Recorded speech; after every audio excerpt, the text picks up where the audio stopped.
இந்த மேட்சோட bedding ads தான் வந்து பார்த்தீங்கன்னா எனக்கு பயங்கர ஷாக்கிங்காக இருந்துச்சு. ஏன்னா இந்த இடத்துல வந்து பார்த்தீங்கன்னா போத் மவர் ஈக்குவல் கூட இல்லை, பார்டருக்கு கீழே வந்து பார்த்தீங்கன்னா டிஃபனி ஸ்டாட்டன் வச்சிருக்காங்க. இந்த இடத்துல ஜேட் கர்கில் பயங்கர ஃபேவரட்டியாக இருக்காங்க இந்த மேட்ச்சில் வின் பண்ணுறதுக்கு.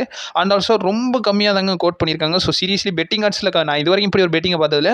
ஏன்னா மார்ஜின் டிஃபரன்ஸ் பயங்கரமாகவே இருக்குது. கிட்டத்தட்ட ஒரு 97% வந்து பார்த்தீங்கன்னா ஜேட் கர்கில் வின் பண்ணுவாங்கன்றத வந்து பார்த்தீங்கன்னா சொல்லியிருக்காங்க. அந்த லெவலுக்கு பெட்டிங் ஆட் டிஃபரன்ஸ் இருக்குது. அண்ட் ஆல்சோ வந்து இந்த இடத்துல ஜேட் கர்கில் தான் வின் பண்ணுவாங்கன்றத சொல்லியிருக்காங்க.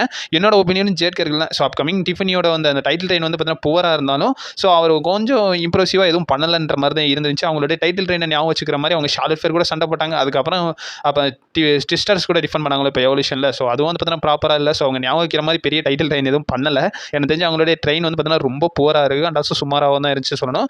அப்கமிங் ஒரு சேஞ்சுக்காக எனக்கு தெரிஞ்சு ஜேட் கர்கில் கூட கொடுப்பாங்க போல. ஏன்னா இது சின்ன பேப்பரையோட அவங்க வந்து பார்த்தீங்கன்னா பிக் பேப்பரிஸில் தான் வந்து பார்த்தீங்கன்னா டைட்டில் சேஞ்சஸ் வந்து பார்த்தீங்கன்னா பண்ணணும் WWE பார்ப்பாங்க. அதனால வந்து பார்த்தீங்கன்னா சம்மர்ஸ்ல நம்ம சூஸ் பண்ணி இந்த இடத்துல ஜேட் கர்கில் எனக்கு தெரிஞ்சு வின் பண்ணுவாங்கன்னு தோணுது. Jade Cargill will be the new women's WWE.